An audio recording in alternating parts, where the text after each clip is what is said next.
Most people think you need a six-figure income to get rid of six-figure debt. That's wrong.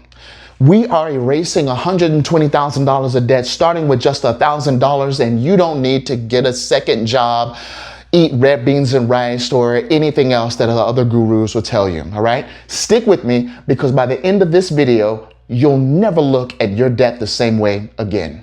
Let's dive in. The first thing we need to understand when it comes to debt is that there are different types of interest calculations. There's the amortized interest, and then there's simple interest. What we've been taught is that 21 is greater than 6. Now that's true, okay? But what we haven't been taught is to ask these types of questions. How is this loan calculated? And how is this line of credit calculated? Because if you were to ask that to your bank, they would probably be like, well, I don't really know. Let me ask my manager. And then the manager would come out and would probably share with you how it's calculated. But if they don't, I just want you to know how the amortized interest is calculated right here, and how the simple interest is calculated. Now, why do I share that?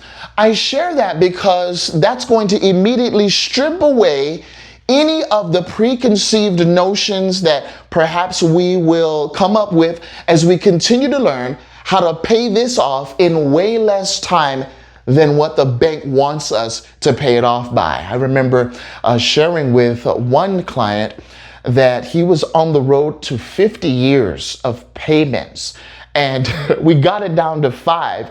And of course, anybody would ask, okay, how did you do that? How can I work with you to get this done? All right. And so we're in the process of that now. What I want you to do is I want you to look at these two calculations, and then I want you to put yourself within this scenario, regardless of the numbers. Okay. Please, folks, do not focus on just these numbers. Okay. Because your numbers are much different. What I want you to focus on as we continue is the principle that is going to knock down this principle. All right, let's dive in.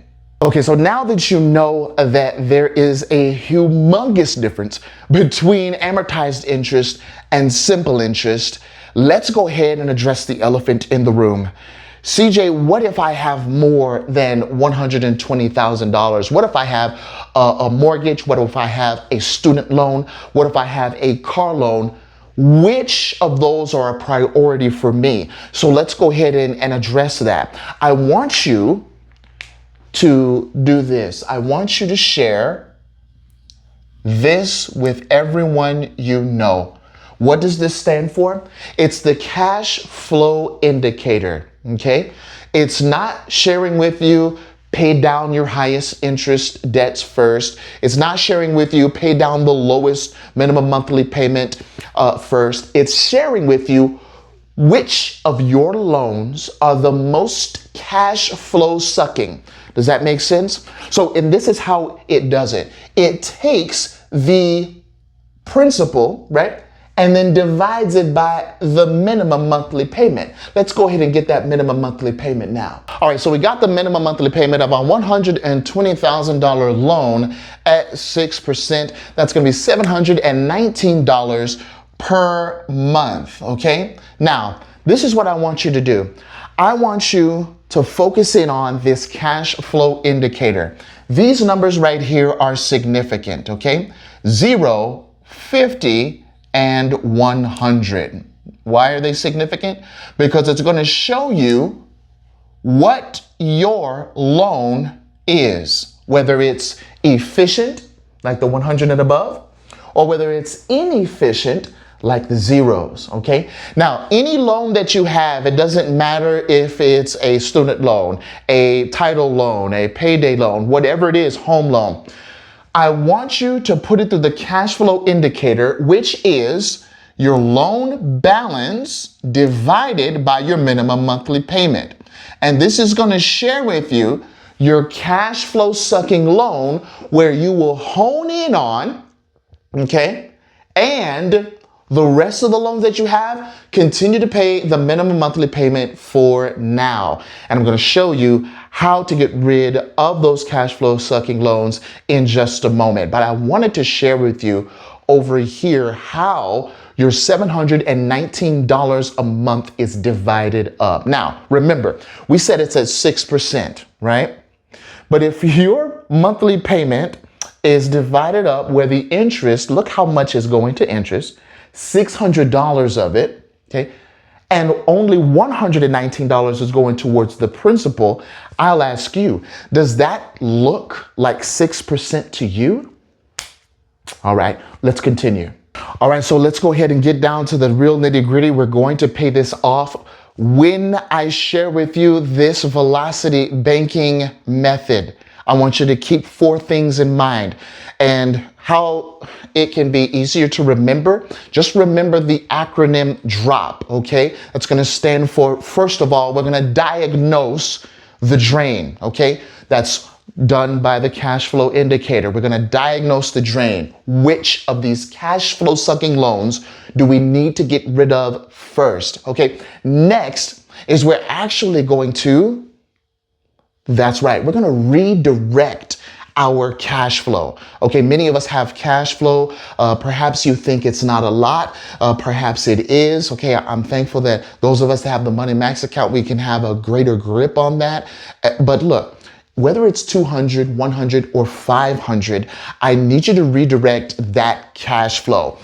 O is optimize the system. Once you are comfortable with using and redirecting your cash flow however way you see fit, then it's time to optimize the system. Once you're optimizing velocity banking the correct way, then it's time to push the gap, and we're going to share with you how we're going to do that in this scenario, okay? Now, $120,000. Of course, if it's a mortgage, it'll be at 30 years. If it's a personal loan, it'll be maybe at 10 or 9. Whatever it is for you, I want you to pay attention to this principle. What we're going to do, since this person has $1,000 in cash flow, what we're going to do, since we want this done with, okay, we want it done and over with, we're going to do something unconventional.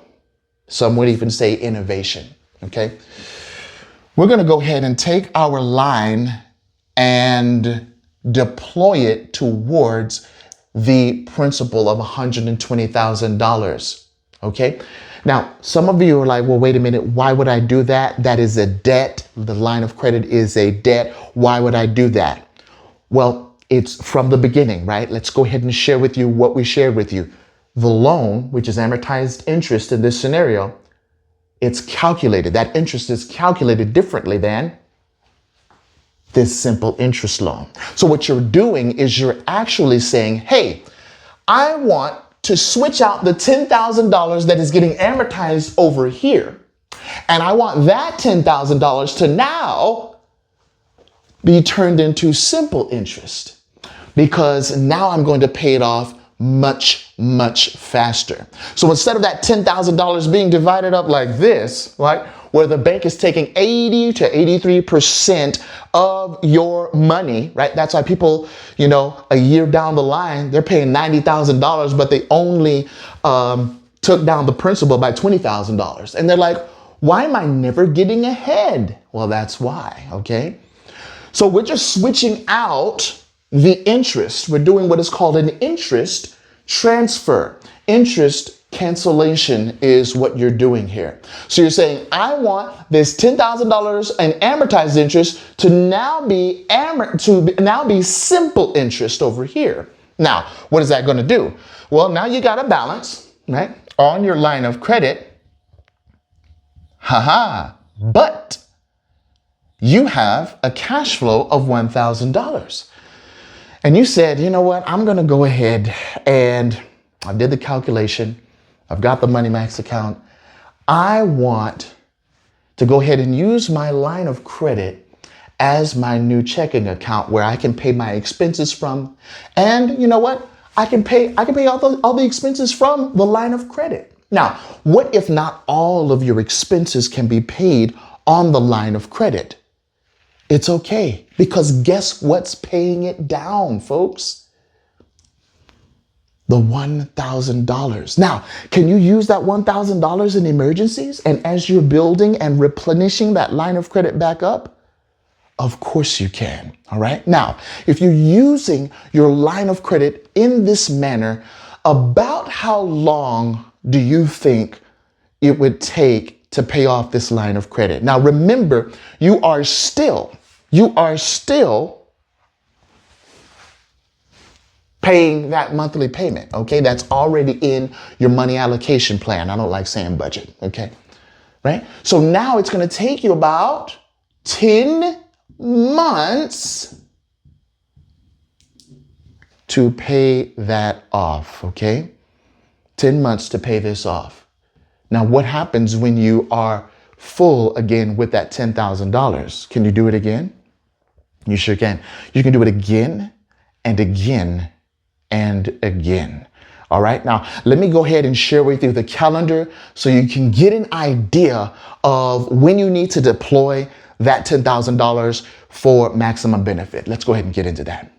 Now, one thing that we didn't go over yet is the importance of not looking at the interest rate, because when you know how to pay off loans, you'll understand that the interest rate does not matter, especially when you're paying it off the Velocity Banking way.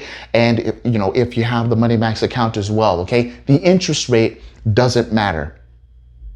Okay, now watch this. I'll show you it doesn't matter. What is the amount of dollars that you'll owe on a loan that is at zero, right? So what's 6% of zero? Come on. It's still zero, right? All right. A lot of people don't understand that we need to be looking at interest volume instead of the interest rate, because many times this can be deceiving, as we see. Okay, this is not 6%, at least not the 6% that you're used to, right? Folks, you pay for what you don't know. And so this is actually 110, approximately 115% in the calculation that we understand. Okay, so $600 going out to the bank versus $119 in the principal. All right, that's what we're working with. Now, that's if you want to do the traditional route. We want to look at the calendar, since we know that timing has a lot to do with interest accrual, right? Interest accrual timing is what sneaks up on us and why our loans are not getting paid correctly. They're not getting paid as soon as we thought they should be. All right. The calendar here is going to let you know, okay, you deployed it. That's good. So now that 6% is not feeding off of the 120,000. It's feeding off of the 110,000. Okay. That's a big deal, because what that's going to do is it's going to start erasing rapidly the interest or the amount the bank gets. Okay. And this part, because of the interest dollars that have shifted from the interest column to the principal column, you're going to notice this column going up, which is what you want, because you want this paid off as soon as possible so that you can get, that's right, so you can get this cash flow. Now, please keep in mind, if you have a mortgage, you do not have to pay that off as soon as you do the other cash flow sucking loan. So the mortgage should not be a priority. If it's a cash flow sucking mortgage, right? If it's an inefficient loan, could you please let me know? Please let me know either in the comments below or in an email. Let me know if you have a cash flow sucking mortgage, because it really should not be. Okay, so we have the car loans. When all of these loans, this is what you're going to do. You're going to make sure that before that interest accrues, pay it in the first and second week. So listen, first and second week. And of course, the answer may be obvious to a lot of people, but I want to explain that you've got to pay it in the first and second week. Why? Because we don't want it accruing. Now, I know that there are different compounding, monthly, compounding quarterly, right? I know the credit cards average daily interest. Listen, I want you to make sure that you are not accruing as much as necessary, all right? We don't want you paying all that interest through the nose. We want to cancel as much interest as we can. That's why we're paying it as soon as we can in the first and second week. We don't want to pay it at the last week, right? Because now the interest is already accrued, right? If it's a daily interest, and that's not something that is going to be good for us, okay? So remember that, please. Now, also remember what's available to you, okay? So if you have a 401k, which if you do, I'd really like to share with you some things, because perhaps the 401k, the IRA, maybe it's not the best for you. Just let me know, okay? If you do have a 401k, if you do have an IRA, we want to make sure that you have the best for you, all right? We found out that maybe it's not the best, okay? And a lot of people we've shared and showed them the numbers, and they've figured out, wait a minute, maybe that's not the best vehicle for my money. So go ahead and talk with us about that. But if you're looking at your loans, right, the way the bank wants you to, you would pay the $719 a month, and of course you would pay the interest of, let's go ahead and get it. So if you were to pay for the full 30 years, you can expect in interest to pay over the amount the house is worth, $139,000. That's in interest. Now, if you wanted to pay the velocity banking way, you would pay interest, but it would be just above $29,000, okay? But it wouldn't matter if it was $29,000, $40,000, $50,000, or even $60,000 in interest. It still would be less than $139,000. But this is the thing that I want you to think about. This doesn't really excite me. You know what excites me is you're going to be paying this off in less than 10 years. 9 years. About 9 years. What could you do with 21 years worth of $719 each and every month? What could you do with that? Have you ever noticed that? Have you ever thought about it? What would you do with $719 each and every month?